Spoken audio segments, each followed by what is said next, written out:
اعوذ باللہ من الشیطان الرجیم بسم اللہ الرحمن الرحیم رب یسر ولا تعسر ساہل علینا یا رب العالمین۔ اسلامی آداب کے مطابق زندگی گزارنے کے اصول، ہم نے اس موضوع پر کچھ ویڈیوز بنائی تھیں جن میں انگوٹھی پہننے کے آداب، ناخن کاٹنے کے آداب۔ اسی موضوع پر ہماری آج کی گفتگو لباس پہننے کے آداب کے بارے میں ہے۔ اس میں دو بحثیں ہیں، ایک یہ ہے کہ جب نیا لباس پہنے تو کیسے پہنے، دوسری بحث جو ہے مطلق لباس کے بارے میں ہے کہ انسان کو کس رنگ کا لباس پہننا چاہیے۔ روایات میں سبز رنگ کے لباس کے بارے میں روایات آئی ہیں، زرد رنگ کے بارے میں روایات وارد ہوئی ہیں، لیکن سب سے زیادہ جو روایات ہیں وہ سفید لباس کے بارے میں ہیں۔ ہمارے آخری نبی ختمی مرتبت حضرت محمد مصطفیٰ صلی اللہ علیہ وآلہ وسلم کا ارشاد گرامی ہے کہ تم سفید لباس پہنو اور اپنے مردوں کو سفید لباس کے ساتھ کفن دو۔ بعض روایات میں کالے لباس کو مکروہ شمار کیا گیا ہے، لیکن انہی روایات کی جو تخصیص ہے وہ بعض دوسری روایات سے لگتی ہے، اور مجتہدین کرام کے فتاوی ہیں کہ کالا لباس عزاداری کے ایام میں پہننا نہ فقط جائز ہے بلکہ مستحب ہے اور باعث ثواب ہے۔ کچھ ایسی دعائیں ہیں کہ جو نیا لباس پہنتے وقت ذکر ہوئی ہیں۔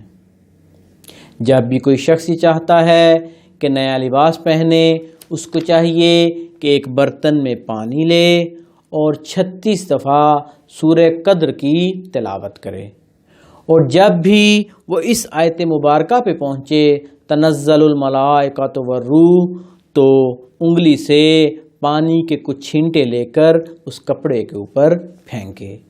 جیسے ہی وہ یہ عمل کرے گا تو انشاءاللہ تعالی یہ نیا لباس اس کے لیے باعث برکت ہوگا۔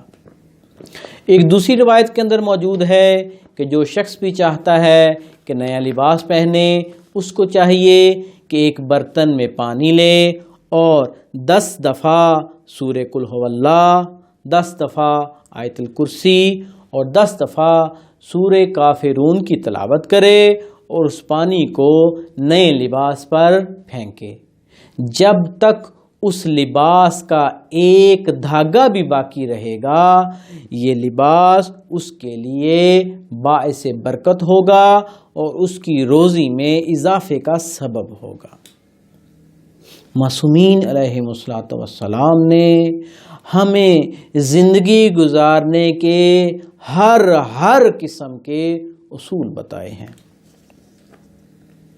اسی طرح روایات میں یہ ملتا ہے کہ حدیث قدسی میں ارشاد ہے کہ جناب ابراہیم علیہ السلام کو وحی ہوئی، اللہ تعالیٰ جناب ابراہیم علیہ السلام سے ارشاد فرماتے ہیں کہ ابراہیم، زمین لوگوں کی شرمگاہ کو دیکھنے کی شکایت کرتی ہے۔ اس وجہ سے جناب ابراہیم علیہ السلام نے پہلی دفعہ پاجامہ تیار کیا۔ بس یہ جو پاجامہ ہے اس کی ایجاد جناب ابراہیم علیہ السلام کے زمانے سے ہے۔ اسی طرح بعض روایات میں موجود ہے کہ پہلے شلوار پہننی چاہیے، پھر قمیض پہننی چاہیے، اور شلوار پہننے میں جو سب سے اہم کام ہے وہ یہ ہے کہ شلوار کو بیٹھ کے پہننا چاہیے۔ یعنی روایات میں موجود ہے کہ جو شخص کھڑا ہو کے شلوار پہنتا ہے اس کی حاجت پوری نہ ہوگی، بلکہ کھڑا ہو کے شلوار پہننے سے اس کی بربادی ہوگی۔ اسی طرح روایات میں ذکر ہے کہ انسان کی جو شلوار ہے وہ اتنی لمبی نہ ہو کہ اس کی شلوار زمین تک کھنچتی چلی جائے۔ لہٰذا جب بھی شلوار سلوائیں اس شلوار کی لمبائی اتنی ہو، گھٹنوں تک ٹخنوں تک آئے کہ آپ کے تمام ٹانگ کو چھپا دے، لیکن اتنی لمبی نہ ہو کہ وہ زمین تک کھنچتی چلی جائے۔ روایت کے الفاظ ہیں کہ جس کی شلوار اتنی لمبی ہو کہ وہ زمین تک کھنچتی چلی جائے تو وہ شخص جہنم میں جائے گا۔ آخری بحث یہ کہ کون کون سے لباس پہننے حرام ہیں۔ سب سے پہلے حرام جلد سے تیار کیا گیا لباس پہننا حرام ہے۔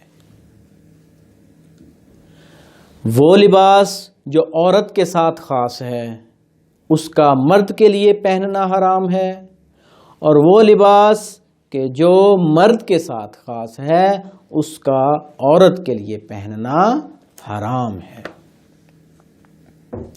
اسی طرح وہ لباس کہ جو کافروں کے ساتھ مخصوص ہے وہ لباس پہننا بھی حرام ہے، اور وہ لباس کہ جو خالص ریشم سے بنا ہو مرد کے لیے ایسا لباس پہننا حرام ہے۔ تو کیوں نہ ہم اپنی زندگی کا ہر کام اس طرح انجام دیں کہ جس طرح معصومین علیہ الصلاۃ والسلام نے ارشاد فرمایا ہے کہ ہم نے لباس پہننا ہی پہننا ہے، کیوں نہ روایات کے بتائے گئے طریقوں کے مطابق پہنے تاکہ لباس بھی پہنا جائے، فقیری بھی دور ہو جائے، لباس بھی پہنا جائے اور وہ لباس باعث برکت بھی ہو جائے۔ اللہ تعالیٰ سے دعا ہے کہ اللہ تعالیٰ ہمیں اپنی زندگی کے تمام کاموں کو معصومین علیہم الصلاۃ والسلام کی سیرت طیبہ کے مطابق عمل کرنے کی توفیق عطا فرمائے۔ وصلی اللہ علی محمد وآلہ اجمعین۔